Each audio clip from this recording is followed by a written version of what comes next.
কোরআনের কথা এক গ্রুপের মানুষ বললে মিষ্টি হাদিয়া পায়, আর এক গ্রুপের মানুষ আজকের তাদের কি ফাঁসি হয়, তাদের মিথ্যা মামলা হয়, আছে না নাই?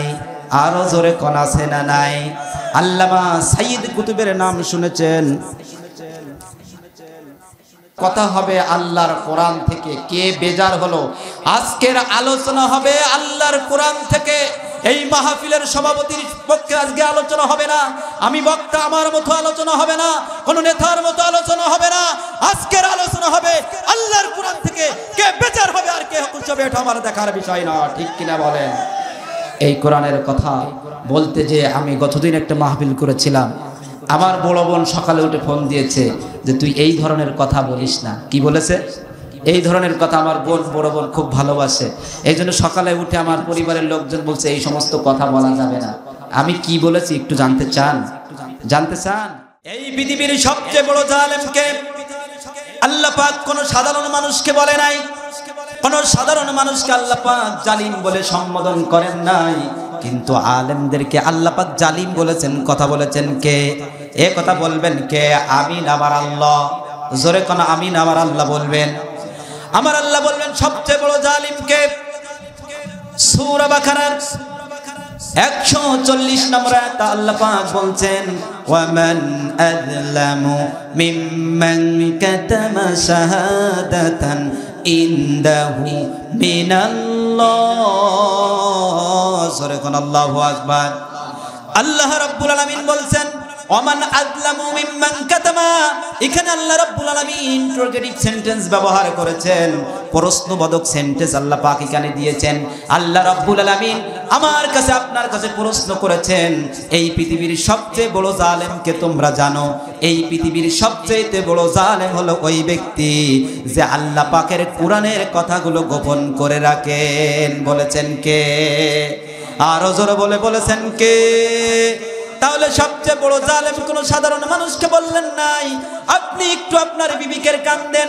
অনেক মুহাদ্দিস আছে, প্রিন্সিপাল আছে, সুপারও আছে, অনেক বড় বড় আলেম উলামা এই সমাজে আছে, তারা কোরআনের হক কথাগুলো বলতে চায় না।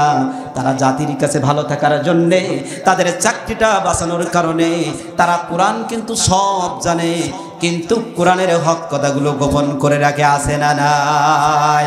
আপনার আমার আশেপাশে তাকাবেন, দেখবেন বড় বড় কামিল মাদ্রাসার প্রিন্সিপালরা কোরআনটা সম্পূর্ণ অর্থ করতে পারে, তাফসীরও করতে পারে, কিন্তু আল্লাহ পাকের হক কথা বলতে পারে না। ঠিক কিনা বলেন? কারণ কি একটাই হলো, তারা যদি তাদের পক্ষ নিয়ে, তাদের নেতার পক্ষ নিয়ে কথা বলতে পারে, নেতার পক্ষ নিয়ে যদি তারা কথা বলে, তারা মিষ্টি হালুয়ার হাদি ভাবে। ঠিক কিনা বলেন?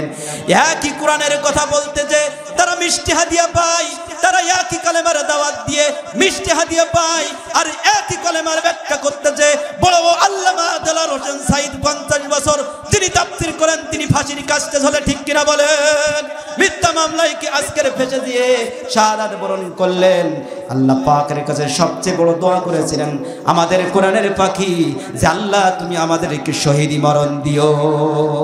আল্লাহু আকবার বলবেন না? শহীদি মৃত্যু কোনো মৃত্যু নয়, সবচেয়ে বড় ভালো মৃত্যু হলো শহীদি মৃত্যু। আমার আল্লাহ বলছেন ওয়ালা তাকুলু লিমান ইয়ুকতালু ফি সাবিলিল্লাহি ইয়ামুত বাল আহইয়া ওয়ালাকিন লা তাশউরুন। সিল্লাকান আল্লাহু আকবার। রব্বুল আলামিন বলছেন যারা আমার দ্বীন প্রচার করতে যায়, কোরআন প্রচার করতে যায়, কোরআনের কথাগুলো বলতে যায়, যারা শহীদ হয় এরা কখনো শহীদ নয়, এরা কখনো মৃত্যু নয়। এই মৃত্যু সবচেয়ে আমার কাছে বড় পছন্দনীয়। এই মৃত্যু যারা মৃত্যুবরণ করে, আমি আল্লাহর কাছে সবচেয়ে দামি মৃত্যু হলো শহীদ মৃত্যু। জোরে কোন ঠিক কিনা? আমরা সবাই রাজি আছি তো সেই শহীদ মৃত্যু? জোরে কোন ঠিক কিনা? আমাকে শহীদ করে সেই মিছিলে শামিল করে নিও, আমাকে শহীদ করে সেই মিছিলে শামিল করে নিও। আমরা জোরে বলি আমিন।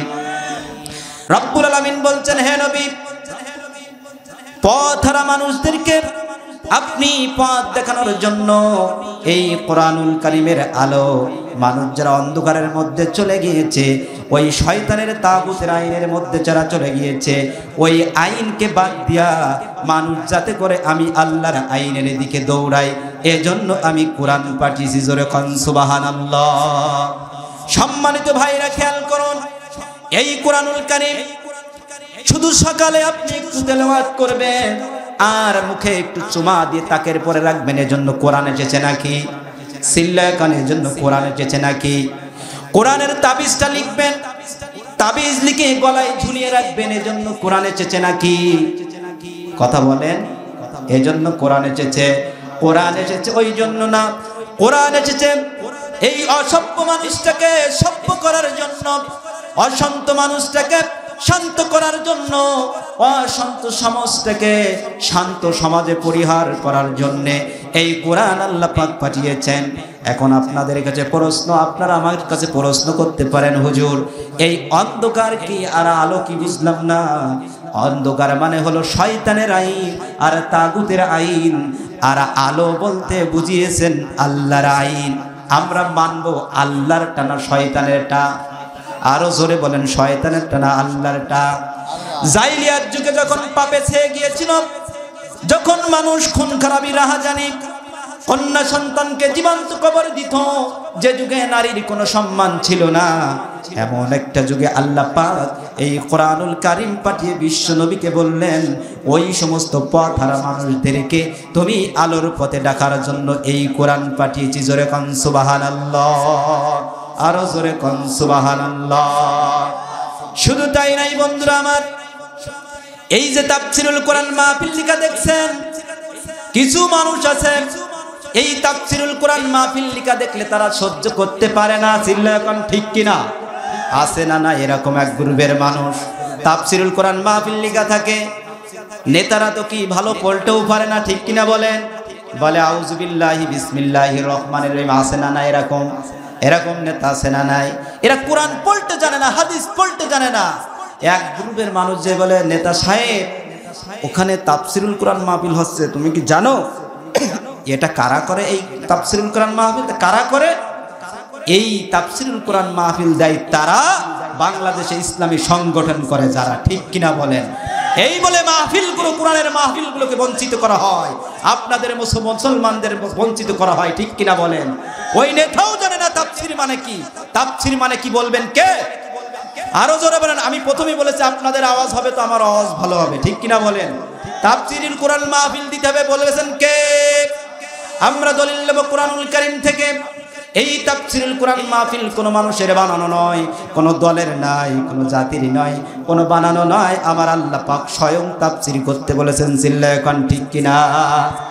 আল্লাহ রাব্বুল আলামিন বলছেন সূরা নহলের 44 নম্বর আয়াতের মাঝাংশে আল্লাহ পাক বলছেন, ওয়া আনজালনা ইলাইকাল যিকরা লিতুবাইয়িনা লিন-নাস। আল্লাহু আকবার। রব্বুল আলামিন বলছেন, হে বিশ্ব নবী, আমি আপনার পরে এমন একটা কিতাব পাঠিয়েছি, কিতাবের নাম কি? আরো জোরে বলেন, কিতাবের নাম কি? আল্লাহ পাক বলছেন এই কোরআনুল কারীম আমি পাঠিয়েছি। এই কোরআনুল কারীমটা আপনি লিন-নাস ব্যবহার করেছেন। আল্লাহ পাক এখানে নাস ব্যবহার করতে পারতেন, কিন্তু লিন-নাস কেন ব্যবহার করলেন? আল্লাহ পাক বলছেন লিতুবাইয়িনা লিন-নাস, তুমি জীবিত মানুষের সামনে এই কোরআনটা তাফসীর করে করে শোনাবা। সিল্লাকান ঠিক কিনা? তাহলে তাফসীর করতে হবে বলেছেন কে? আরো জোরে বলেন, বলেছেন কে? তাহলে তাফসীর আল্লাহ পাক বলেছেন তাফসীর মানে হলো কি, এবার একটু জানার দরকার আছে না নাই? তাফসীর মানে হলো বর্ণনা করা, ব্যাখ্যা করা, বিশ্লেষণ করা। তাহলে তাফসীর মানে কি? এই কোরআনটা ব্যাখ্যা করা, বিশ্লেষণ করা, ইংরেজিতে বলা হয় অ্যানালাইসিস করা। তাহলে আল্লাহ পাক বললেন তাফসীর করো। তাহলে যে সমস্ত নাস্তিক বামরামদের এখানে তাফসীর লেখা থাকলে মাথা ব্যথা হয়, বুঝতে হবে আবু জাহেল আর আবু লাহাবের সাথে তাদের ষড়যন্ত্র আছে না নাই? চিল্লাকান ঠিক কিনা? তাহলে তাফসীরুল মাহফিলে যাদের জ্বালা পোড়া হয়, মাথা ব্যথা হয়, এরা কাদের লোক? চিৎকার দেখান, কাদের লোক? এরা হলো আবু জাহেলের লোক। আর যারা কোরআনের পক্ষ আছে এরা কাদের লোক? এরা হলো বিশ্ব নবীর লোক, আবু বকর হযরত উমরের লোক। জোরে কোন সুবহানাল্লাহ। আমরা কি আবু জহেলের দলে থাকতে চাই, না রাসূলের পথে আল্লাহর পথে থাকতে চাই? চিৎকার দিয়ে কোন।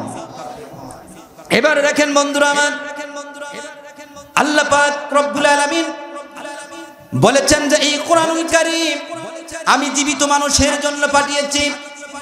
নাস মানে হলো মানুষ, এখানে আলেম উলামা আছেন। নাস মানে হলো মানুষ, আর লিন নাস মানে আল্লাহ রব্বুল আলামিন এখানে জীবিত মানুষকে বুঝিয়েছেন। কাদের বুঝিয়েছেন? রব্বুল আলামিন তাহলে এই কোরআন পাঠিয়েছেন জীবিত মানুষের জন্য, কোন মরা মানুষের জন্য কোরআন আসে নাই। অথচ দেখেন আমাদের মধ্যে এক শ্রেণীর মানুষ, দেখেন মরা মানুষ যখন মারা যায় তখন যত সব কোরআনের কার্যকলাপ চালায়, আসে না নাই?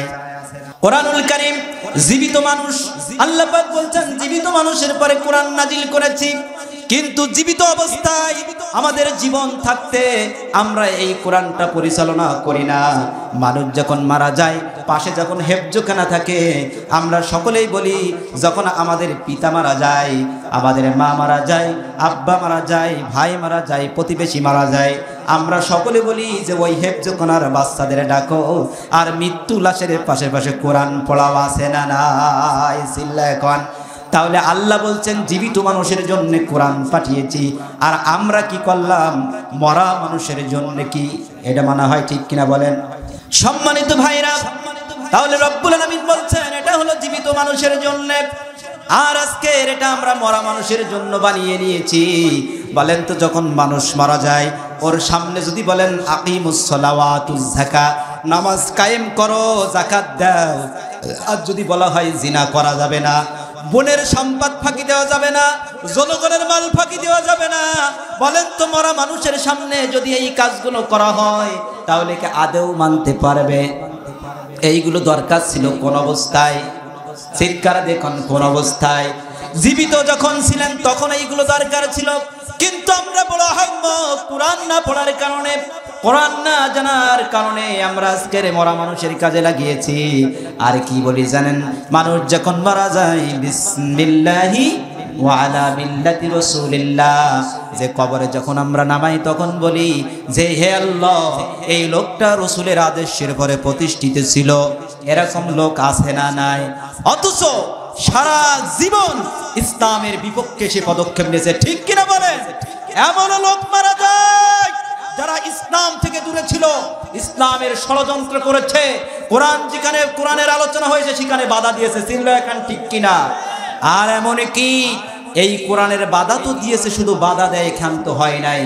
এই কোরআনের কথা যারা বলতে গিয়েছে, এই কোরআনের কথা যারা মানুষকে শোনাতে গিয়েছে, কোরআনের হক কথা যারা, আল্লাহর কথা যারা মানুষকে শোনাতে গিয়েছে, আজকের তাদের নামে মিথ্যা মামলা আর ফাঁসি দিয়ে ঝুলাইছে। ঠিক কিনা বলেন? আর আমরা কি কত সুন্দর বলছি বিসমিল্লাহি ওয়া আলা মিল্লাতি রাসূলিল্লাহ। এটা মিথ্যা কথা ছাড়া আর কোনো কিছু, মিথ্যা করা ছাড়া আর কোনো কিছু ভাই। এটা সিটারি না ভাই?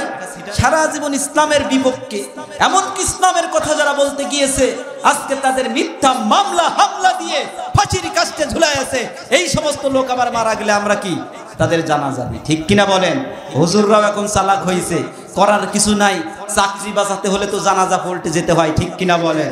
কিন্তু হুজুররাও সিদ্ধান্ত নিয়েছে এই সমস্ত নাস্তিক মুনাফিক যখন মারা যাবে বিনা হুজুর জানা যাবে। ঠিক কিনা বলেন মুসলমান? এটা ছাড়া তো করার কিছু নাই।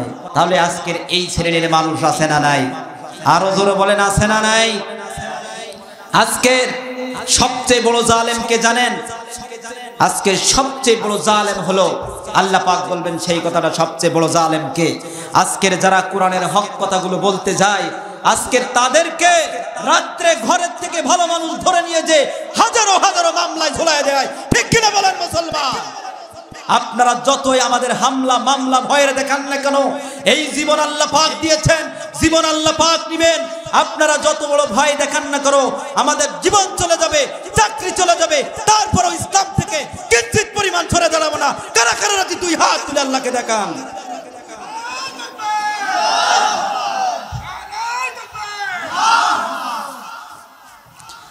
আলহামদুলিল্লাহ বলি। তাহলে এই পৃথিবীর সবচেয়ে বড় জালেম কে? এটা বলবেন কে? তাহলে কোরআনের কথা এক গ্রুপের মানুষ বললে মিষ্টি হাদিয়া পায়, আর এক গ্রুপের মানুষ আজকের তাদের কি ফাঁসি হয়, তাদের মিথ্যা মামলা হয়, আছে না নাই? আরো জোরে কোন আছে না নাই? আল্লামা সাইয়্যিদ কুতুবের নাম শুনেছেন? কথা হবে আল্লাহর কোরআন থেকে। কে বেজার হলো? আজকের আলোচনা হবে আল্লাহর কোরআন থেকে। এই মাহফিলের সভাপতির পক্ষে আজকে আলোচনা হবে না, আমি বক্তা আমার মতো আলোচনা হবে না, কোন নেতার মতো আলোচনা হবে না। আজকের আলোচনা হবে আল্লাহর কোরআন থেকে। কে বেজার হবে আর কে খুশি হবে এটা আমার দেখার বিষয় না, ঠিক কিনা বলেন? এই কোরআনের কথা বলতে যে আমি গতদিন একটা মাহফিল করেছিলাম, আমার বড় বোন সকালে উঠে ফোন দিয়েছে যে তুই এই ধরনের কথা বলিস না। কি বলেছে? এই ধরনের কথা আমার বড় বোন খুব ভালোবাসে, এই জন্য সকালে উঠে আমার পরিবারের লোকজন বলছে এই সমস্ত কথা বলা যাবে না। আমি কি বলেছি একটু জানতে চান? জানতে চান? আমি বলেছি আল্লাহর কোরআনের হক কথা বলতে আমি থামায়া রাখলাম। আমি তো রাত্রে ঘুমায় পড়লাম, সকালে তো আমার লাশ হতে পারে, ঠিক কিনা বলেন? কিন্তু আমি যে মৃত্যুর ভয় আল্লাহর কোরআন থেকে পিছিয়ে গেলাম, কিন্তু রাত্রে তো আমি মৃত্যুবরণ করতে পারি। এমনি স্বাভাবিক মৃত্যু, এটা কোনো আমার দামি মৃত্যু নয়। কোরআনের কথা বলতে বলতে যদি আমার মৃত্যু হয়, আল্লাহর কাছে সবচেয়ে বড় দামি মানুষ আমি মানুষ। জোরে কান সুবহানাল্লাহ, জোরে কান সুবহানাল্লাহ। যেহেতু মৃত্যুর মালিক কে? জীবনের মালিক কে? তিনি তো যখনই ইচ্ছে তখনই মৃত্যু দিবেন। আমরা মৃত্যুবরণ করব আল্লাহর কোরআনের সৈনিক হয়ে। চিৎকার দেখুন ঠিক কিনা, আরো জোরে কোন ঠিক কিনা? এই কোরআনের হক কথা বলতে যে বিশ্ব নবীর যুগ থেকে নয়, শুধু নবী যত নবী রাসূল এসেছেন, সাহাবা কিরাম এসেছেন, তারা দিন প্রচার করতে যে তারা মার খেয়েছেন, মিথ্যা মামলা খেয়েছেন। আমাদের বিশ্ব নবী 3 বছর শিয়াবে আবু তালেবে আটকা ছিলেন। জোরে কান ঠিক কিনা? আজকের এই কোরআন প্রচার করতে চেয়ে, দিন প্রচার করতে চেয়ে আপনার আমারও জীবন যেতে পারে, আপনার আমার জীবনের মামলা হতে পারে, জেল খাটতে হতে পারে। তারপরেও কারা এই কোরআনের দিন প্রতিষ্ঠার কাজে নিয়োজিত থাকবে? 2 হাত তুলে আল্লাহকে দেখান। আল্লাহ পাক সকলের হাতকে কবুল করুন, আমরা বলি আমিন। আমার আলোচনার মধ্যে এখনো ঢুকি নাই। আমি আমার উদ্দেশ্য হলো আপনাদেরকে একত্রিত করে আমার আলোচনার মধ্যে ঢোকা, ঠিক কিনা বলেন? তাহলে যে কথা বলছিলাম, কিছু মানুষ কোরআনের হক কথা বলে, তারা হক কথা বলতে যে তাদের পুত্র হারায়, তাদের ব্যবসা হারায়, তাদের চাকরি হারায়। আবার এক শ্রেণীর মানুষও আছে যারা আল্লাহর কোরআনের কথা বলে মিষ্টি হাদিয়া পায়। আপনারা কি আল্লামা সাইয়্যিদ কুতুবের নাম শুনেছেন? মিশরের সবচেয়ে বড় তাফসীরকারক, তাফসীর ফি জিলালিল কোরআন যিনি লিখেছেন, দামি একটা উল্লেখযোগ্য তাফসীরের মধ্যে এটা একটা উল্লেখযোগ্য তাফসীর, তাফসীর ফি জিলালিল কোরআন। ওনাকে এই কোরআনের হক কথা বলার কারণে, হক তাফসীর করার কারণে ওদের যখন জামাল নাসের যখন গ্রেফতার করলো, ইনাকে যখন ফাঁসি দেওয়া হবে, এই ফাঁসি দেওয়া হবে, তখন একজন হুজুর কলেমা পড়ানোর জন্য আসে না নাই? আরো জোরে কোন আছে না নাই? আল্লামা সাইয়্যিদ কুতুবকে যখন ফাঁসি দিবে, এই ফাঁসি দেওয়ার সময় আল্লামা সাইয়্যিদ কুতুবকে বলছে, হুজুর আপনি গোসল করুন, ওযু করুন, পাক পবিত্র হন, আপনাকে একটু পরেই ফাঁসি দেওয়া হবে, আপনার কলেমা পড়ানো হবে। এবার আল্লামা সাইয়্যিদ কুতুব বলছেন, তোমাকে এই কালেমা পড়লে তোমার লাভ কি? বলে এই কালেমা পড়ালে আমাকে সরকার থেকে আমাকে বেতন দেওয়া হয়। কি দেওয়া হয়? আরো জোরে কোন, কি দেওয়া হয়? বেতন দেওয়া হয়। আল্লামা সাইয়্যিদ কুতুব বড় আফসোস করে বললেন, বড় আফসোস করে বললেন, এই সমস্ত আলেম ওলামাদের জন্য আজকের আফসোস হয়, যারা আজকের একই কলেমার দাওয়াত দিতে যে আমি ফাঁসির কাস্টে ঝুলি, আর একই কলেমা তোমার পড়ানোর জন্য তোমার বেতন হয়। তোমার কালেমা আমার কালেমা কখনো এক হতে পারে না। আজকের বর্তমান সমাজেও এক শ্রেণীর মানুষ এই কালেমার দাওয়াত দিলে মিষ্টি হাদিয়া হয়, আর যারা হকপন্থী তাদেরকে ফাঁসি দেওয়া হয়। চিল্লা এখন ঠিক কিনা? শুধু তাই নাই বন্ধুরা আমার, এই হক কথা বলার কারণে এইগুলো হচ্ছে। দেখেন ওরা নরম নরম ওয়াজ শুনতে চায়, যখনই আল্লাহর হকের ওয়াজ শুনে তখন তাদের আর ভালো লাগে না। যখন নরম নরম সুন্নতের কথা বলা হয় তখন তাদের কাছে ভালো লাগে। যখনই গরম সুন্নাতের কথা বলা হয়, যে সুন্নাতের কথা বললে মায়ের খেতে হয়, জমিনে রক্ত দিতে হয় এই কোরআন প্রতিষ্ঠা করার জন্যে, আছে না এরকম? তখনই তারা বলে এটার মধ্যে আমরা নাই, দিনকাল ভালো না, তোরা যা পারিস কর, আছে না নাই? কিন্তু আপনার আমার কিন্তু মৃত্যু আসবেই আসবেই, সেদিন কিন্তু আল্লাহর কাছে ধরা খেয়ে যাবেন। চিল্লা এখন ঠিক কিনা? তুমি মিসওয়াক করা ফজিলত তো জানো, খাবার শেষে মিষ্টি মুখের হাদিসটাও মানো।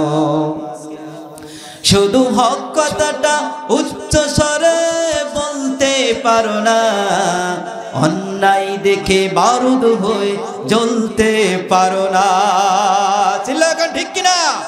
শুধু হক কথাটা উচ্চ স্বরে বলতে পারো না, অন্যায় দেখে বারুদ হয়ে জ্বলতে পারো না।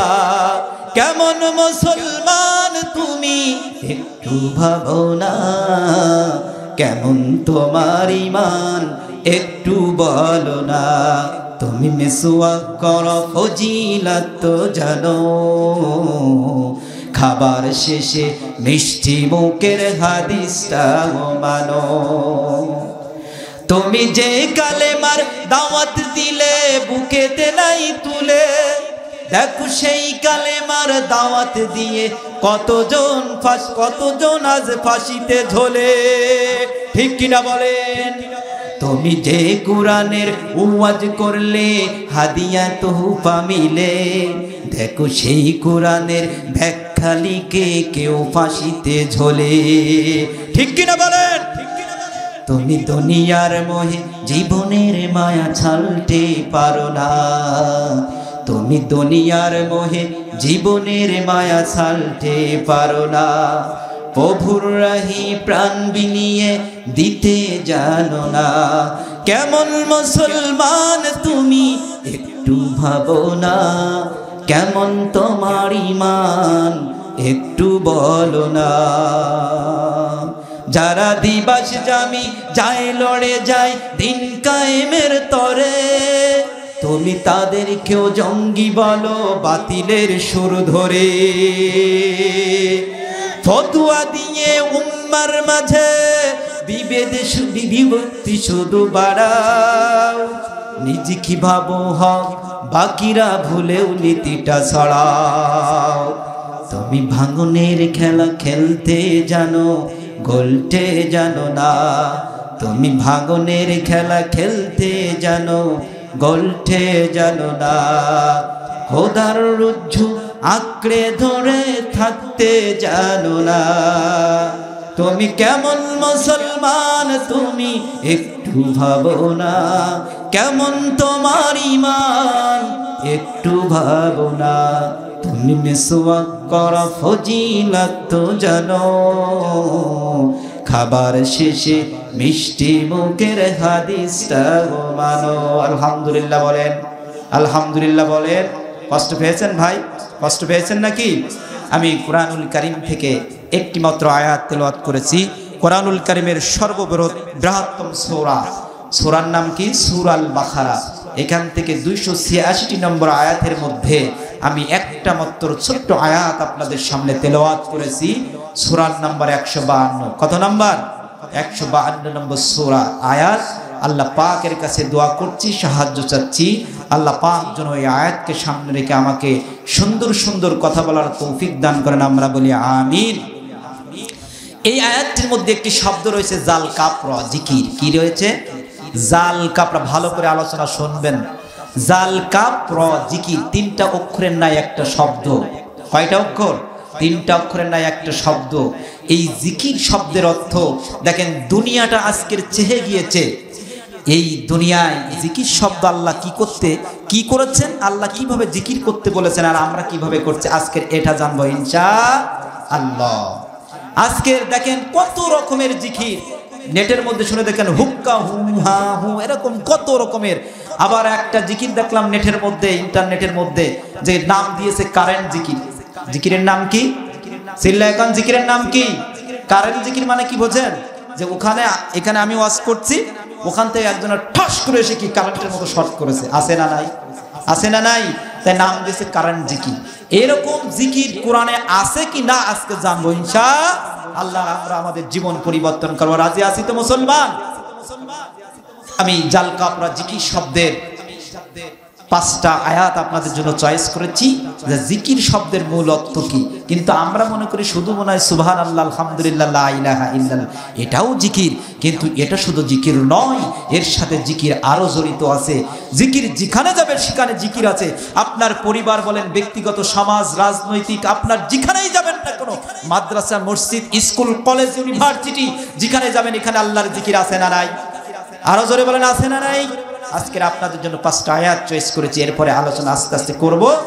আর আপনাদের সাহায্য চাচ্ছি, আল্লাহর কাছে সাহায্য চাচ্ছি, আপনারা দোয়া করেন যেন সুন্দর করে বলতে পারে, আমরা বলি আমিন। সম্মানিত ভাইরা, জিকির শব্দের প্রথম নম্বর অর্থ হলো আল্লাহ পাক করেছেন কুরআন। তাহলে জিকির শব্দের প্রথম অর্থ কি বলেন? আরো জোরে বলেন কি? কুরআন। আল্লাহ রাব্বুল আলামিন বলছেন, ইন্না নাহনু নাযালনা যিকরা ওয়া ইন্না লাহু লাহাফিজুন। জোরে বলি আল্লাহু আকবার। আল্লাহ রাব্বুল আলামিন বলছেন, ইন্না নাহনু নাযালনা যিকরা, এই জিকির আমি আল্লাহ পাক নাজিল করেছি। দেখেন, জাল কাফরা, জিকির শব্দের অর্থ আল্লাহ পাক এখানে কি করেছেন? জোরে বলেন, কোরআন। আল্লাহ পাক বলছেন, এই কোরআন আমি নাজিল করেছি, আর এই কোরআন আমি আল্লাহ পাক নিজেই হিফাজত করব। জোরে কোন সুবহানাল্লাহ। এই কোরআন কার? জোরে কোন কার? হিফাজত করবেন কে? তাহলে আমাদের তো কোনো দায়িত্ব নেই মনে হয়। আল্লাহ পাক সেই দায়িত্ব দিয়ে তো আমাদেরকে পাঠিয়েছেন খলিফা হিসাবে। এই কোরআনের দায়িত্ব তো আমাদের। আল্লাহ বলছেন, সৃষ্টা তোমাদের, আর আমি আল্লাহ দুনিয়ায় এই কোরআনের আইন চালু করে দেব। যেরকম সুবহানাল্লাহ। এই জন্য সম্মানিত ভাইরা দেখবেন, কত লঞ্চের মধ্যে আগুন ধরেছে, লঞ্চের সব কিছু পুড়ে ছারখার হয়ে গিয়েছে, কিন্তু আমার আল্লাহর কোরআন কখনো পড়ে নাই। যেরকম সুবহানাল্লাহ। শুধু তাই নয়, আমরা ঢাকাতে দেখেছি যে কত বিল্ডিং এর মধ্যে আগুন ধরেছে, আগুন লেগেছে, সব কিছু পুড়ে ছারখার হয়েছে, কিন্তু আল্লাহর কোরআনের গায়ে আগুন লাগে না। সুবহানাল্লাহ। এই জন্য সম্মানিত ভাইরা খেয়াল করুন, আল্লাহ রাব্বুল আলামিন বলেছেন যে 1500 বছর আগে আল্লাহ পাক কোরআন নাজিল করেছেন। আল্লাহ পাক ভালো করে জানেন যে আমার কোরআনের আইন, এই কোরআন আমি আল্লাহ পাক নাজিল করেছি। এই কোরআনের বিরুদ্ধে অনেক মানুষ আসবে, যে এই দুনিয়ায় যেন কোরআনের আইন প্রচালিত না হয়, আল্লাহর জমিনে আল্লাহর আইন বাস্তবায়ন না হয়, এরকম এক শ্রেণীর মানুষ আছে না নাই? আরো জোরে কোন আছে না নাই? আল্লাহ এই কথা জানতেন। আল্লাহ পাক বলছেন বিশ্ব নবীকে, এই কোরআন এক শ্রেণীর নাস্তিকরা বাপরা উৎখাত করতে আসবে, কিন্তু আল্লাহ পাকের কসম দিয়ে আল্লাহ পাক বললেন না, এই কোরআন আল্লাহ পাক নাজিল করেছেন, আর যদি কেউ এই কোরআনের পিছনে লাগতে আসে সে নিশ্চিহ্ন হয়ে যাবে। জোরে কোন কার কথা? আরো জোরে কোন কার কথা? এই কোরআনের পিছনে অনেক মানুষ লাগতে এসেছে। শুধু তাই নয়, এই কোরআনের পিছনে লাগতে এসেছে, ইসলামের পিছনে লাগতে এসেছে, কিন্তু কোরআনের জায়গায় কোরআন আছে, ইসলামের জায়গায় ইসলাম আছে। যারা কোরআনের বিপক্ষে এসেছে, যারা ইসলামের বিপক্ষে লাগতে এসেছে, তারাই আজকের দুনিয়াতে ছিন্ন বিচ্ছিন্ন হয়ে গেছে। চিৎকার দেখুন, ঠিক কিনা? তুমি তো চুনোপুটি, ফিরাউনের মতো মস্তান দুনিয়ায় টিকতে পারে নাই। চিল্লায় কান, ঠিক কিনা? নমরুদের মতো মস্তান, ন্যাংরা মশা দিয়ে আল্লাহর পাকের বেশি লাগে না, ন্যাংরা মশা দিয়ে নমরুদকে বিদায় করেছেন কে?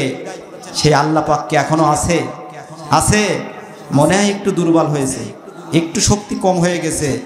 আল্লাহর পিছনে লাগতে আসবেন না, আল্লাহর কোরআনের পিছনে লাগতে আসবেন না।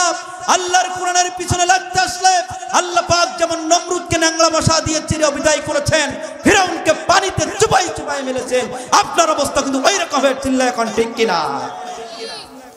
আল্লাহ পাক জানেন এই কোরআনের আইন তারা যাবে না। আল্লাহ রাব্বুল আলামিন এই জন্য কোরআনুল কারীমের মধ্যে তুলে ধরেছেন। আমার সাথে পড়েন, যারা পড়েন, সূরা সফের 7 নম্বর আয়াত আল্লাহ পাক বলেছেন, ইউরিদুনা লিয়ুতফিউ নূরাল্লাহি বিআফওয়াহিহিম ওয়াল্লাহু মুতিম্মু নূরি ওয়ালাউ কারিহাল কাফিরুন। আরো জোরে বলেন আল্লাহু আকবার। আল্লাহ রাব্বুল আলামিন বলছেন, ইউরিদুনা লিইউতিউ নূরাল্লাহ, এক শ্রেণীর মানুষ তাদের মুখের ফু দিয়া এই কোরআনকে নিভিয়ে দিতে চাবে, এই কোরআনের আইন তারা চাবে না। আল্লাহ পাক বলছেন আল্লাহু মুতিম্মু নূরি, ওরা চাবে কোরআনের আইন চলবে না, আর আমি আল্লাহ রাব্বুল আলামিন এই কোরআনের আইন দুনিয়ায় জ্বালায়া দেব। জোরে কোন সুবহানাল্লাহ। তাহলে কোরআনের আইন কে জ্বালাবে? আরো জোরে বলেন কে জ্বালাবে? যদি আপনি আমি কোরআনের বিরুদ্ধে লাগতে আসি, নিশ্চিহ্ন করে দিবেন কে? আল্লাহ পাক ধরে না, ধরে না, ধরলে কিন্তু ছাড়ে না। ইন্না আযাবি লাশাদীদ, আল্লাহ কিন্তু বড় কঠিন। আল্লাহ আপনাকে সুযোগ দেয়, আপনি যতক্ষণ ভালো হবেন না, লাস্টে কিন্তু আপনাকে আল্লাহ পাক চির বিদায় করে দিবেন অসম্মানের সাথে। চিৎকার দেখুন ঠিক কিনা? এই কোরআনের আইন কিছু মানুষের পছন্দ হয় না। তারা কত জ্ঞানী হয়েছে যে কি বলে জানেন, যে কোরআনের কিছু কিছু আইন আমার পছন্দ হয় না। আল্লাহ কেন এই কোরআনের আইনগুলো দিয়েছেন? একবার এক নাস্তিক বলল যে কোরআনের ২৭টা আইন আমার পছন্দ হয় না। কয়টা আইন? ২৭টা আইন আমার পছন্দ হয় না। কোরআনটাই ২৭টা আইন মনে হয় জঙ্গি জঙ্গি ভাব। নাউজুবিল্লাহ আসতে বলেন, আশেপাশের কেউ না শুনতে পায়। আপনারা কি বাড়িতে মনস্তাব করে আসছেন যে সুবহানাল্লাহ একটাও বলবো না, বাড়িতে যে আবার ভাত খাওয়ার পরে রাত 12টায় বলবো, এরকম কোন নিয়ত নাকি? চিৎকার দিয়ে কন্ত সুবহানাল্লাহ, আরো জোরে কন্ত আল্লাহু আকবার, জোরে করে আল্লাহু আকবার। আচ্ছা যুবক ভাই কারা একটু হাত তোলেন তো? যুবক ভাই আছেন কারা কারা? শুধু যুবকরা। আমি দেখতে চাই যুবক ভাইদের আওয়াজ বেশি না আমার মুরব্বি চাচাদের আওয়াজ বেশি? আপনারা একবার চিৎকার দিয়ে বলেন তো আল্লাহু আকবার, লিল্লাহি তাকবীর, নারায়ে তাকবীর। হাত নামান। এবার চাচারা আমার, আপনাদের ঘুম আসছে কি এটা আমি একটু যাচাই করছি। এবার আমার প্রাণ প্রিয় শ্রদ্ধেয় চাচা জানরা হাত তোলেন, হাত তোলেন, কষ্ট নিয়েন না। এবার আপনাদের আমি দেখতে চাই লিল্লাহি তাকবীর, নারায়ে তাকবীর। রিজাল্ট আপনারা দেন, কারা জিতে আছে? কারা? মুরব্বীরা না? দেখেন যুবক ভাইরা, আপনাদের কি এই আওয়াজে বিয়ে হবে? বলেন হবে? বিয়ে করতে হলে আরো আওয়াজ দিতে হবে, ঠিক কিনা বলেন?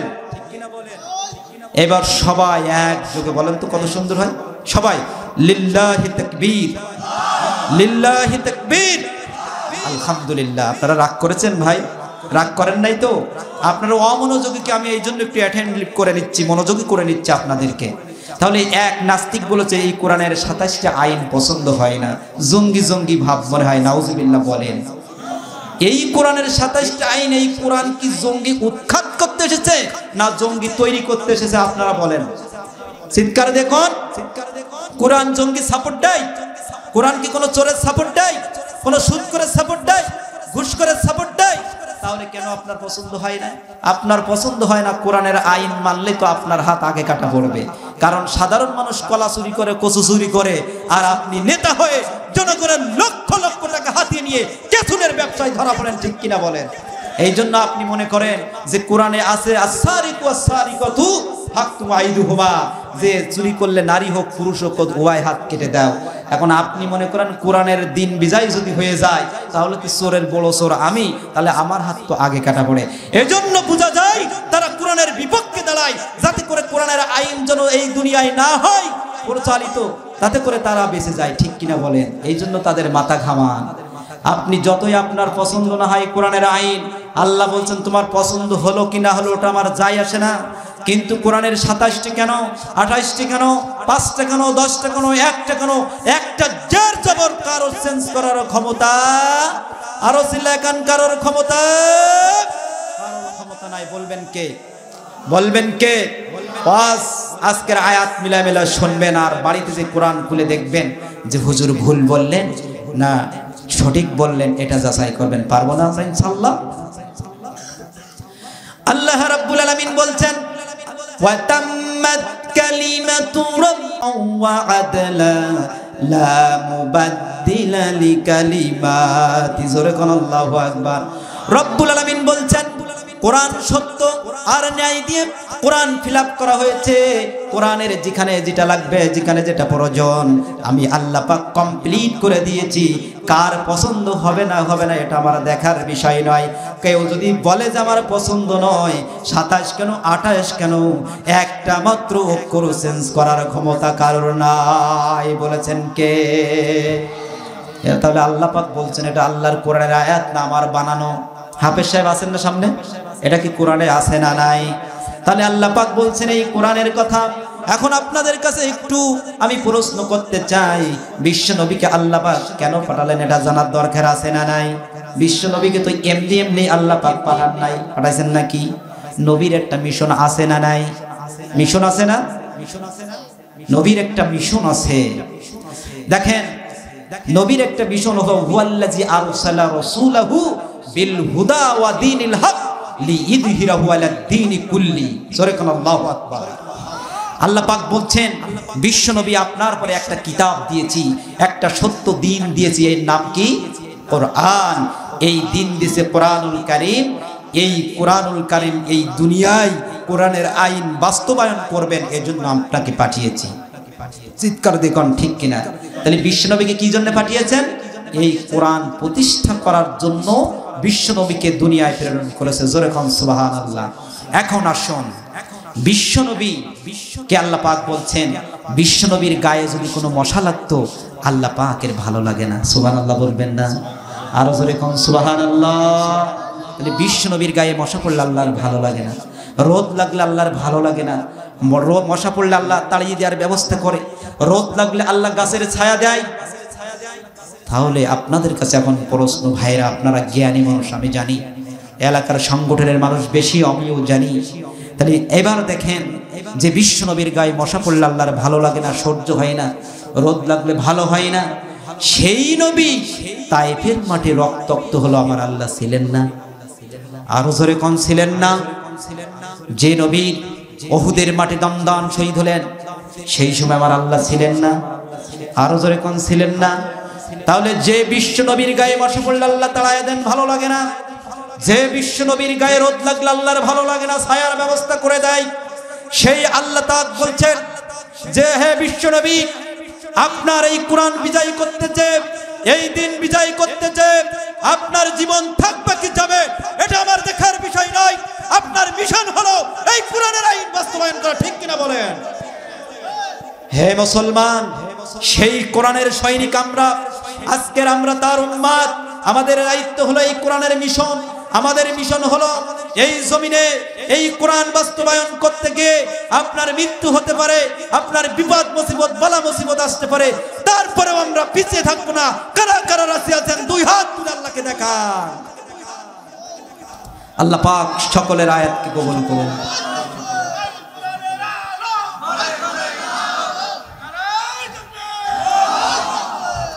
তাহলে বিশ্বনবীর মিশন কি এটা কি বুঝতে পেরেছেন? তাহলে জালকাফরা জিকির শব্দের প্রথম নম্বর অর্থ কি বুঝে আসছে? যে শুধু সুবহানাল্লাহ না আলহামদুলিল্লাহ আরো কিছু আছে। আবার কেউ যেন মনে করেন না যে হুজুর সুবহানাল্লাহ আলহামদুলিল্লাহ লা ইলাহা ইল্লাল্লাহর বিরুদ্ধে বলছেন, না, ওঠাও জিকির, কিন্তু শুধু ওইটা বাদে যে আরো কিছু জিকির আছে সেটা আমি জানাতে চাচ্ছি। আপনারা রাগ করেছেন? রাগ করেছেন? জালকাফরা জিকির শব্দের প্রথম নম্বর অর্থ আমি কি করেছি? সিল্লাকান কি করেছি? আমি করেছি না আমার আল্লাহ করেছে? আমার আল্লাহ পাক করেছেন। জালকাফরা জিকির শব্দের অর্থ হলো কোরআন। সম্মানিত ভাইরা, এবার দেখেন একই অক্ষর একই শব্দ, অর্থটা একটু ভিন্ন হয়ে গিয়েছে। আমার আল্লাহ রাব্বুল আলামিন এবার বলছেন জিকির শব্দের দ্বিতীয় নম্বর যে অর্থটা, সেই অর্থটা হলো জিকির শব্দের অর্থ হলো উপদেশ। কি বলেন? আরো জোরে বলেন কি? জিকির শব্দের প্রথম নম্বর অর্থ হলো কোরআন, দ্বিতীয় নম্বর অর্থ হলো উপদেশ। আমার আল্লাহ রাব্বুল আলামিন সূরা কাফের 45 নম্বর আয়াতের শেষ অংশে বলছেন ফাযাক্কির বিল কুরআনি মাইয়াখাফু ওয়াঈদ। জোরে কোন আল্লাহু আকবার। রব্বুল আলামিন বলছেন হে বিশ্ব নবী, আপনার পরে আমি কিতাব দিয়েছি, যারা আমি আল্লাহকে ভয় করবে, যারা জাহান্নামকে ভয় করবে, যারা জান্নাতকে মেনে নিবে, যারা আমি আমার আল্লাহর কোরআনকে মেনে নিবে, তুমি তাদেরকে শুধুমাত্র কোরআনের সাহায্য ওয়াজ করবে। জোরে কোন সুবহানাল্লাহ। ওয়াজ মানে হলো উপদেশ। ওয়াজ মানে কি? তাহলে জাল কাপরা জিকির একই শব্দ, একই অক্ষর। এখানে এসে কি হলো বলেন? আরো জোরে বলেন কি হলো? এখানে এসে বলছেন উপদেশ। তাহলে জাল কাপরা জিকির শব্দের অর্থ হলো, তাহলে এখানে বক্তা আসবে কি দিয়ে উপদেশ দিবে আপনাদের? কোরআন না কোনো হরিণের কিচ্ছা, না বেগুনের কিচ্ছা?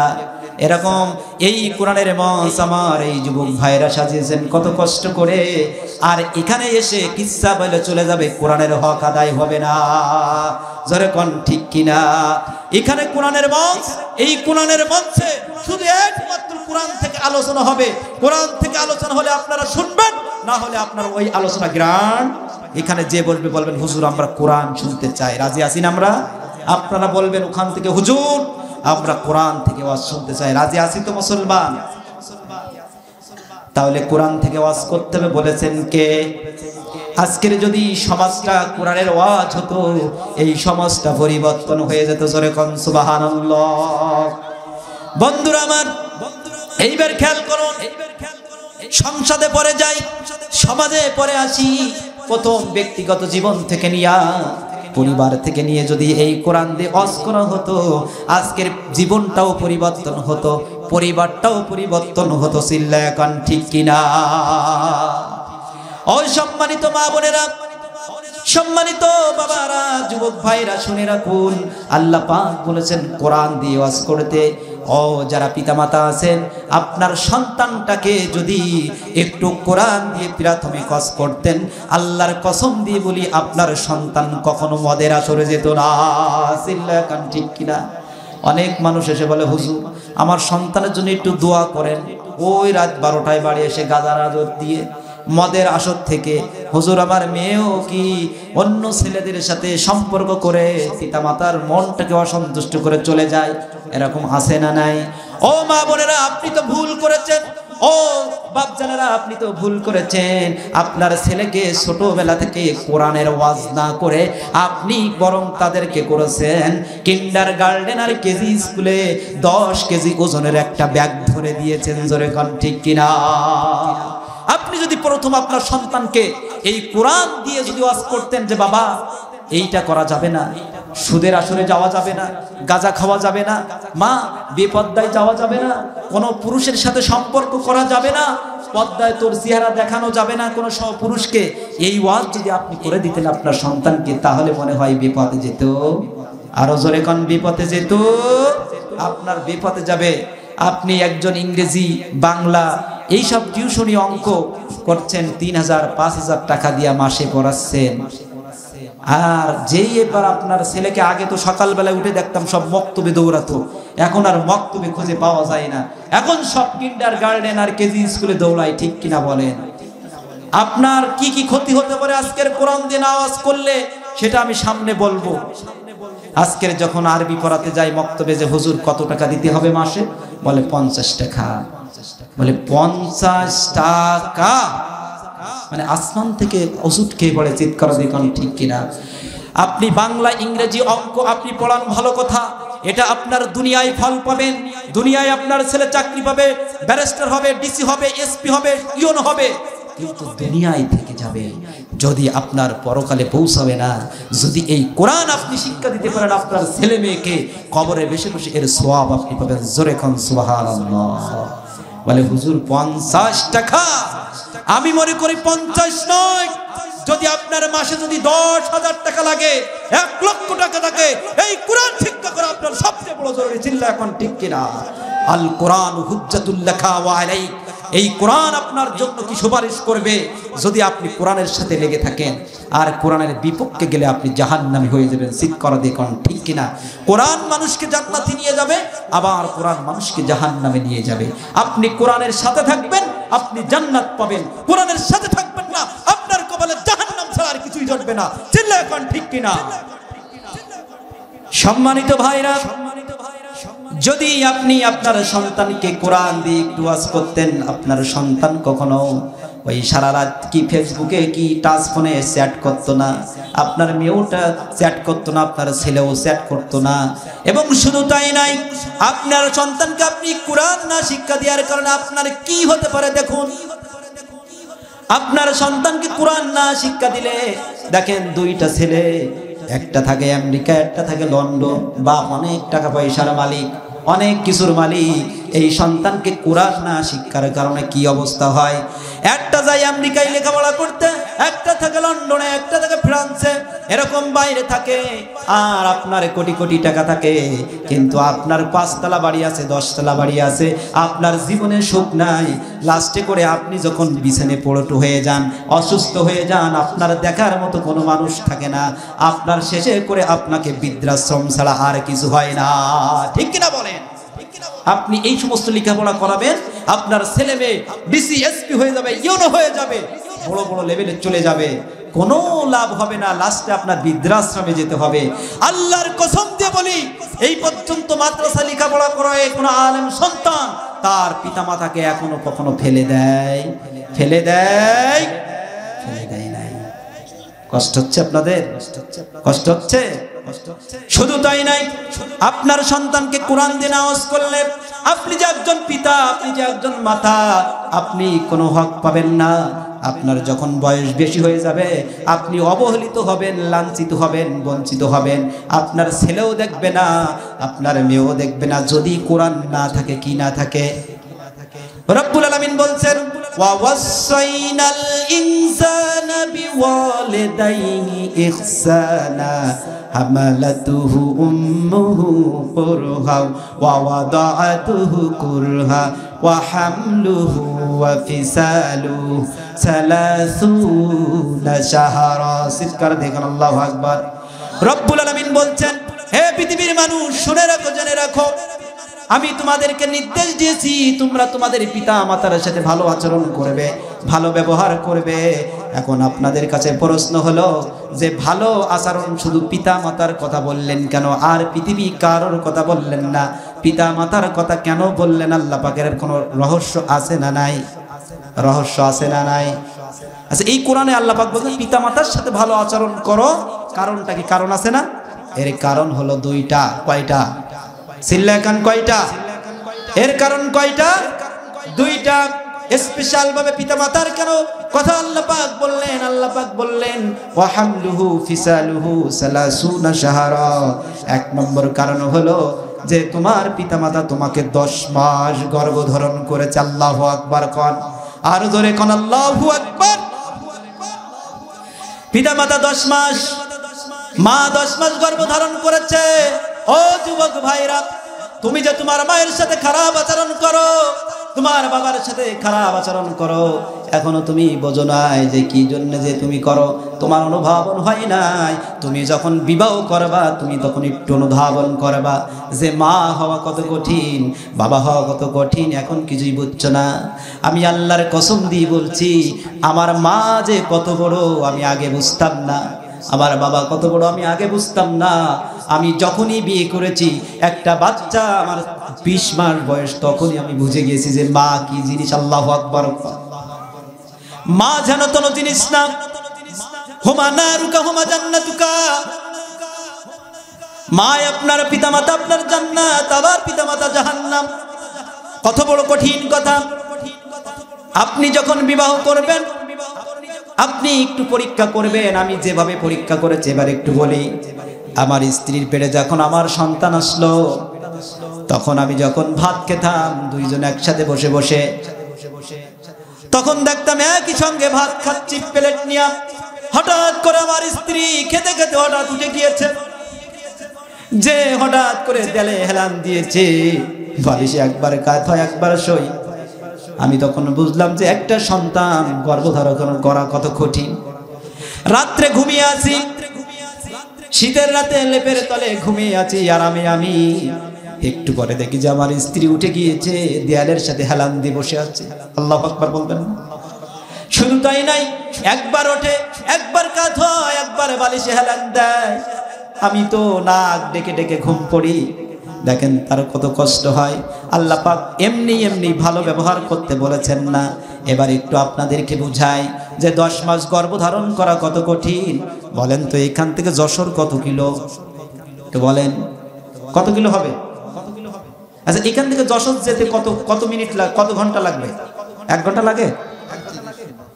আচ্ছা 1 ঘন্টা, 1.5 ঘন্টা, 2 ঘন্টায় ধরলাম, বেশি না 2 ঘন্টা ধরলাম।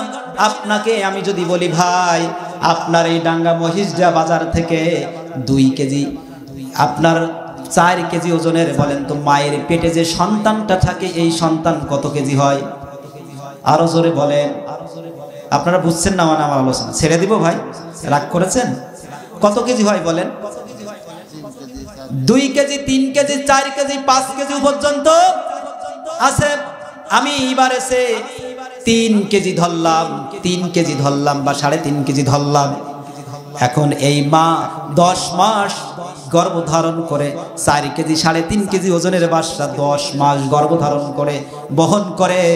এইবারে এই ডাঙ্গা মহিষডা থেকে আপনার কাছে একটা প্যাকেট দিলাম, প্যাকেটের ওজন 4 কেজি। কয় কেজি? আপনাকে বললাম যে এটা কোথাও রাখবেন না, গাড়িতেও রাখবেন না, কোনো জায়গায় রাখবেন না, আপনি হাতে করে ঝুলাইয়া যশোর পুত্র নিয়ে যাবেন। বলেন তো আপনি কি 1 হাতে বহন করে যেতে পারবেন? আরো জোরে কান পারবেন? 1 হাতে বহন করতে পারবেন না বন্ধুরা আমার, ও ভাইরা আমার খেয়াল করুন। 1 হাতে বহন করার ক্ষমতা আপনার নাই। একবার ডান হাতে নিবেন, একবার বাম হাতে নিবেন, এই করে এবার যশোরে যে দেখবেন যে আপনার ডান হাতটাও লাল হয়ে গিয়েছে, আবার বাম হাতটাও লাল হয়ে গিয়েছে।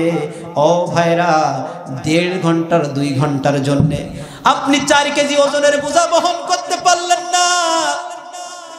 আর আপনার মা 1 ঘন্টা নয়, 2 ঘন্টা নয়, 10টি মাস 4 কেজি ওজনের বোঝায় পেটে বহন করেছে। আপনি কি চিন্তা করেছেন? আপনি কি চিন্তা করেছেন? আপনি 2 ঘন্টার জন্য 4 কেজি বোঝা বহন করতে পারলেন না। আল্লাহু আকবার বলেন। আর মা 10 মাস গর্ভধারণ করেছে। আল্লাহু আকবার বলেন। এই মাকে কি খারাপ আচরণ করা যাবে? বলেন যাবে। শুধু তাই নয়, আল্লাহ পাক 2 নম্বর কারণ বলেছেন ওয়াদাআতুহু কুরহা। আল্লাহ পাক বলছেন যে তোমার মা তোমাকে কষ্ট করে প্রসব করেছে। প্রসবের ব্যথা কত যন্ত্রণা আমরা পুরুষ মানুষ কেউ জানি? আমরা পুরুষ মানুষ কেউ জানি না যে প্রসবের ব্যথা কত বড় কঠিন। প্রসবের ব্যথা কত বড় কঠিন আমরা পুরুষ মানুষ জানি না। এবার আপনাদেরকে একটু বুঝাই। একটা স্বাভাবিক মানুষ একটা ব্যথা সহ্য করতে পারে 20 থেকে 25 ইউনিট। কয় ইউনিট? আরো জোরে কোন কয় ইউনিট? 25 থেকে 20 ইউনিট ব্যথা ধারণ করতে পারে। আর আপনার মা আপনাকে দুনিয়ায় নিয়ে আসছে যে 25-30 নয় 50 থেকে 55 ইউনিট ব্যথা সহ্য করে। আল্লাহু আকবার বলেন। তাহলে দেখেন একটা মানুষ স্বাভাবিক পর্যায়ে কয় ইউনিট? 20 থেকে 25 ইউনিট ধারণ করতে পারে। আর মা আপনাকে আমাকে দুনিয়ায় আনার জন্য কত ইউনিট? বলেন কত ইউনিট? 55 ইউনিট পর্যন্ত ব্যথা সহ্য করে। আল্লাহু আকবার বলেন। এই মা এবার অসুস্থ হলে 4 ভাই বলে যে ভাই তোর বাড়ি 1 মাস, আমার বাড়ি 1 মাস, তোর বাড়ি 1 মাস, 4 ভাইয়ের বাড়ি 4 মাস। আপনার আমার মা বলেন তো আপনাকে আমাকে দুনিয়ায় নিয়ে আসতে যে এই যে কত ব্যথা সহ্য করেছে, কারোর কি ভাগ দিয়েছে? ছেলে এখন কারোর ভাগ দিয়েছে? এই মাকে খেতে দেওয়ার সময় এই কেন এত ভাগাভাগি হয়? চিৎকার দেখুন ঠিক কিনা? আপনার মা তো কারোর ভাগ দেয় নাই। আপনার মা কারোর ভাগ দিয়েছেন? কাউকে ভাগ দেয় নাই। মা অসুস্থ হলে 4 ভাই বলে তুই টাকা দে, আমি টাকা দিই, এই টাকা দিই। আপনার মা কি কখনো আপনার ভাগ দিয়েছেন? কষ্টের বোঝা নিয়েছেন? হে যুবক ভাইরা, হে ভাইরা, আপনাদের কাছে রিকোয়েস্ট আমার, যদি 4 ভাই আপনার যদি সামর্থ্য থাকে আপনি বলবেন তোদের খেতে দেওয়া লাগবে না, আমার মার খাবার আমি দেবো। আল্লাহু আকবার পারবেন না? আপনি যদি ব্যবসা করেন ওই ব্যবসায় বরকত দিবেন কে? আপনি যে রোজগার করবেন সেই রোজগারে বারাকা দিবেন কে? আপনার মা বাবাকে খাওয়ালে আল্লাহ পাক রিজিক কমাবেন না। তাহলে 2 নম্বর অর্থ হলো জিকির শব্দের 2 নম্বর অর্থ হলো উপদেশ। যেহেতু আমার সময় বেশি নয়, এবার জিকির শব্দের 3 নম্বর অর্থ হলো নামাজ। কি বলেন? নামাজ। আল্লাহ পাক বলছেন ইয়া আইয়ুহাল্লাযীনা আমানু ইযা নুদিয়া লিস-সালাতি মিন ইয়াউমিল জুমআ ফাসআউ ইলা যিকরিল্লাহি ওয়া যারুল বাই যালিকুম খায়রুল লাকুম ইন কুনতুম তা'লামুন। জোরে কোন আল্লাহু আকবার। রব্বুল আলামিন বলছেন, হে ঈমানদার গুণেরা, মসজিদের জুমার দিন যখন আজান হয়, ওই আজান হওয়ার সাথে সাথে তোমরা সমস্ত কাজকর্ম বেচা কিনা ফেলায়া তোমরা আল্লাহর ঘরের দিকে দৌড়াও। জোরে কোন সুবহানাল্লাহ। এখন বলেন, আল্লাহর ঘরের দিকে দৌড়াই কিসের জন্য? আপনারা বলেন, কি করার জন্য মসজিদে যাই? বোঝেন নাই আমার কথা? কি করার জন্য? জোরে বলুন। নামাজ পড়ার জন্য আল্লাহর ঘরে আমরা যাই। তাহলে জাল কাফরা জিকির শব্দের ৩ নম্বর অর্থ হলো নামাজ।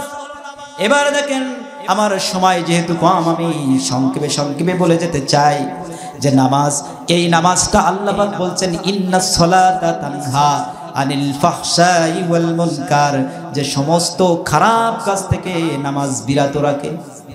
তাহলে আপনারা এখন প্রশ্ন করতে পারেন আমাকে, হুজুর আল্লাহ বলছেন যারা নামাজ পড়ে খারাপ কাজ করতে পারে না, কিন্তু মসজিদে যারা নামাজ পড়ে তারা কেন এসে নামাজ পড়ে এসে সুদ খায়, ঘুষ খায়, আছে না নাই? নামাজ পড়ে এসে ভালো মানুষের নামে মামলা দেয়, আছে না নাই? তাহলে কেমন নামাজ পড়লো? নামাজ কি আল্লাহর কাছে কবুল হয়েছে? আর নামাজ কি কবুল হয়েছে? এবার খেয়াল করুন ভাইরা, নামাজ কেন কবুল হচ্ছে না? আমি সংক্ষেপে বলি, নামাজ কেন কবুল হচ্ছে না? নামাজও পড়ছে, খারাপ অন্যায় কাজ করছে, কারণ একটাই। আমি আজকের নামাজের শিক্ষা 4টা শিক্ষা নিয়ে এসেছি।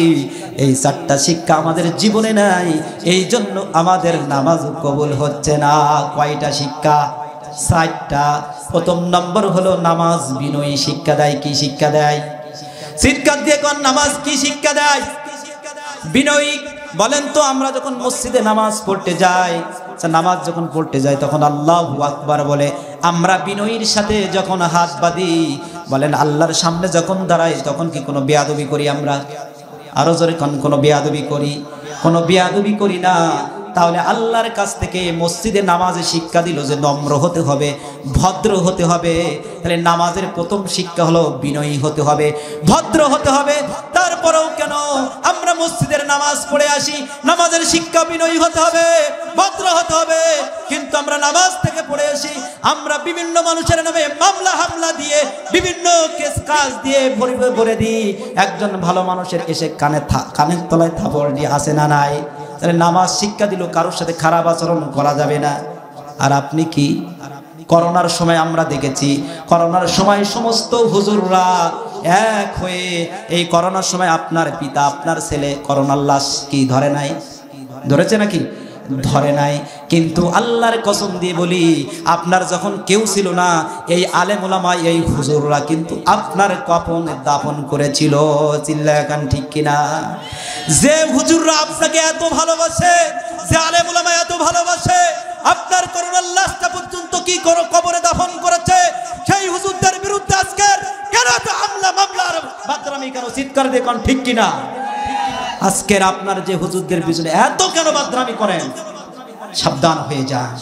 তাহলে প্রথম নামাজ শিক্ষা দেয় কি? বিনয়ী হতে হবে, ভদ্রতা, শিষ্টাচার শিক্ষা নিতে। চিল্লায় কান ঠিক কিনা?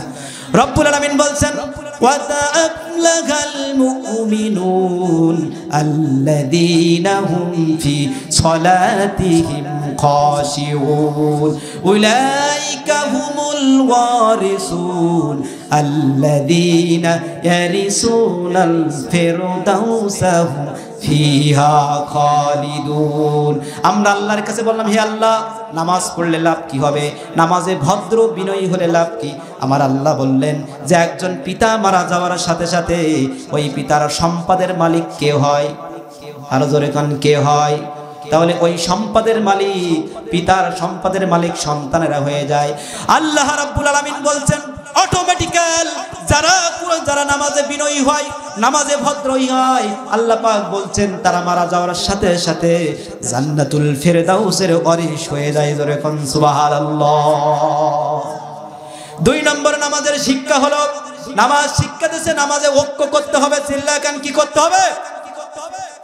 আপনারা কিন্তু কথা বলছেন না। নামাজের দ্বিতীয় শিক্ষা কি? জোরে বলেন। নামাজের দ্বিতীয় শিক্ষা কি? ঐক্য হতে হবে। আচ্ছা বলেন, আমরা যখন মসজিদের নামাজ পড়তে যাই, তখন কি একা জামাতে পড়ি না সবাইকে নিয়ে পড়ি? আরো জোরে বলেন, সবাইকে নিয়ে পড়ি না একা পড়ি? তাহলে নামাজের জামাতে শিক্ষা দিল তোমরা ঐক্যবদ্ধ হয়ে তোমরা নামাজ আদায় করো, কিন্তু মসজিদে এক হয়ে জামাতের সাথে নামাজ আদায় করছি, আবার সমাজে এসে কেন এত দলাদলি আর বিভক্তি চিৎকার দেখুন, ঠিক কিনা? নামাজ কি বাইরে এসে নামাজে শিক্ষা দিল তোমরা ঐক্য করো? আল্লাহ বলছেন ওয়াতাসিমু বিহাবলিল্লাহি জামিআ ওয়ালা তাফাররাকু, তোমরা এক হয়ে আমার কোরআনের এই রুজ্জুকে তোমরা এক হয়ে আঁকড়ে ধরো। তাহলে আল্লাহর নামাজ শিক্ষা দিয়েছে তোমরা ঐক্যবদ্ধ হও, ঐক্য হয়ে তোমরা দিন প্রতিষ্ঠা করো। আমরা সেখানে মসজিদ থেকে বেরিয়ে এসে আমরা কি বলছি? আলিয়া কওমিয়ারা দেখতে পারে না, ঠিক কিনা বলেন? আবার কওমি আলিয়াদের দেখতে পারে না, এই টুপি পাঁচকলি টুপিদের দেখতে পারে না, লম্বা জামা ফাড়াসিরা দেখতে পারে না, নাভির নিচে হাত না বুকের উপরে হাত, মোনাজাত ফরজ নামাজের পরে আসে না নাই, এই সমস্ত ছোট্ট ছোট্ট জিনিস নিয়ে আজকের আমরা বিভক্তি তৈরি করে মুসলমানরা আজকের এক না থাকার কারণে আজকের বিশ্বের মুসলমান লাঞ্ছিত বঞ্চিত। এই মুসলমানের কপালে মাছ ছাড়া আর কিছু হচ্ছে না। কারণ কি? নামাজ থেকে ঐক্য শিক্ষা আমরা নিতে, নামাজ থেকে ঐক্য শিক্ষা আমরা নিতে পারি না। এত কেন বিভক্তি?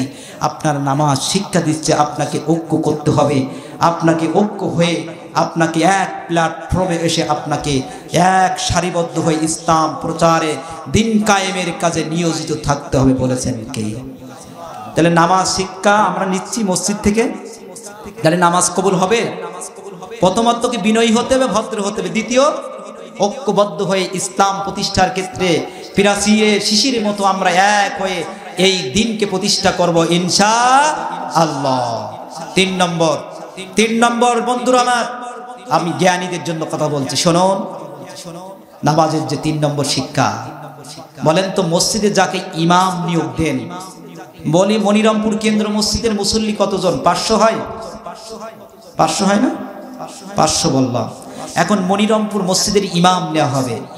ইমাম নেওয়ার জন্য যদি মনে করেন ইমাম একজন যায় সেভ করা, প্যান্ট শার্ট পরা, টুপি নেই মাথায়, এই ব্যক্তি কি ইমাম নিয়োগ দেওয়া হবে? আশা করা যায় নিয়োগ দেওয়া হবে? ইমাম নিয়োগ দেওয়া হবে না। কেন? তার চরিত্র ভালো না।